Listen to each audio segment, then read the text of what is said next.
Evangelii Gaudium of the Holy Father Francis. This is the Apostolic Exhortation. He says, and I'm quoting the Pope now, who's rather an expert on the Bible. Some people continue to defend trickle-down theories, which assume that economic growth encouraged by a free market will inevitably succeed in bringing about greater justice and inclusiveness in the world. This opinion, which has never been confirmed by the facts, expresses a crude and naive trust in the goodness of those wielding economic power and in the sacralized workings of the prevailing economic system. We have created new idols. The worship of the ancient golden calf is returned in a new and ruthless guise in the idolatry of money and the dictatorship of an impersonal economy lacking a truly human purpose. While the earnings of a minority are growing exponentially, so too is the gap separating the majority from the prosperity enjoyed by those happy few. This imbalance is the result of ideologies which defend the absolute autonomy of the marketplace and financial speculation. Consequently, they reject the right of states charged with vigilance for the common good to exercise any form of control. A new tyranny is thus born.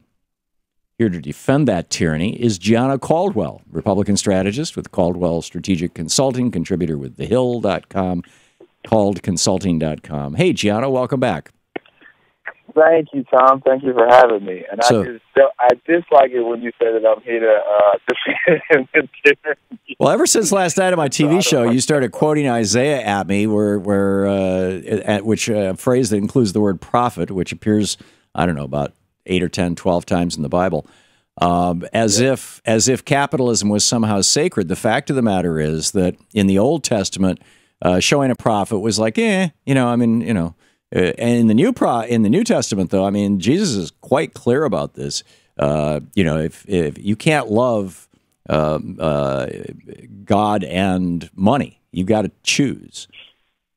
No, Tom. And I think what you're doing is misinterpreting scriptures. I understand what the literal read of it is, but what the meaning behind it is you shouldn't covet money. So God has given us the tools that we can profit, therefore, so we can take care of the poor, but we should not think so much about money, so highly about money. So when Jesus said you cannot serve man, you cannot serve God and money, you must, and mammon, which is money. You must choose one or the other, for you will end up loving one and hating the other, or hating one and loving the other. I mean, how is that not clear and explicit? Well, first off, he did say that. You cannot serve both God and money, which is absolutely true. But the thing about it is... So you're choosing to serve money, right? That's not necessarily... Let me finish. When you're thinking about it, are you working to serve money? You can do that, but that's not the principal thing. When you think about former leaders in the Bible, you're talking about David, who, when they took God's directives, his words, and did what he said, implemented his words, and some of those were to take care of the poor, they increased in wealth. Okay, again, we're talking about the Old Testament. I'm talking about Jesus. And by serving money, by coming on this program and other programs and saying, oh, we need more tax cuts for rich people, we can't increase benefits for poor people. We need to reduce the expensive regulations that force the Koch brothers not to pollute our rivers and streams. We need to do away with those kind of things. You are serving money. According to Jesus, Gianno, you're going to hell. Okay, so first off, the only way that you would go to hell, per my reading of the scriptures, is by not accepting Jesus Christ as Lord and Savior. Once you accept Jesus Christ as Lord and Savior, whatever you do, that's not the only thing. No, actually, if you look at Matthew, if you read Matthew 25, you will find the one place in the Bible where the disciples came to him and said explicitly, "How do we get to heaven?" And I'm guessing you're familiar with this. If you're a Christian, it's arguably the most important part of the Bible. And Jesus says, in the last days, I'm going to be sitting on the throne, separating the goats from the sheep. The goats are going to hell. The sheep are coming with me. And he says, and I will be judging the nations. He doesn't say individual people. He says the nations. And he says, and the goats are going to go to hell. And I will say to them, to the sheep, if you fed me you gave me water when I was thirsty, you fed me when I was starving, you visited me in prison, you clothed me when I was naked, which is equivalent to housing me when I'm homeless. and you healed me when I was sick. And the disciples totally freak out. They say, "Oh my God, we've never seen you, thirsty or hungry or in prison or sick. How, so we're screwed. We're not going to heaven. What do we do?"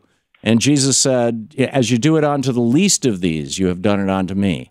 Again, supporting the Koch brothers and rich people in this country is the exact opposite of what Jesus said is the way to get to heaven.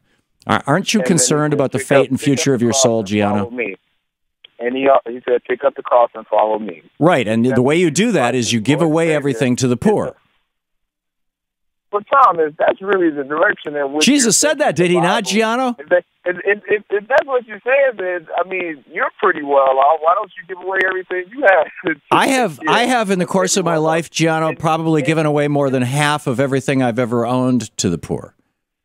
And I'm glad to hear that, Tom. But this is the thing: God is in the profit business. He wants us to do well. He wants us to make money. Therefore, we can take care of the poor. No, God doesn't want you to make money. Where does it say that? He does. Which commandment is that? Yes, he does. So we mention these scriptures, and they should be applied equally. "I am the Lord thy God, which teaches thee the prophet and leads thee by the way that thou shouldst go." He said that the wealth... You're quoting Isaiah. Where does Jesus say that you should go out and make money? Okay, let me ask you this question, Tom. Do you recall Jesus having a treasurer that went with him everywhere? Yeah, Matthew. Well, actually, what's his name? Judas. If you're poor, what do you need a treasurer for? Because they were communists. Jesus was a communist. No, seriously, Gianno, you're asking the question. They were communists. They had a communal purse. Nobody had any money except for the community. And Judas carried that for a while. Presumably after Judas left, it was Matthew's responsibility because he'd been a tax collector before. But they were communists. They lived communally. Nobody owned anything. And the common purse, and that's the phrase you'll find in Acts, where you can read the story, or in Luke rather, where you can read the story. That common purse was that they were communists. Okay, so you can make that statement, but you remember you can't refute it.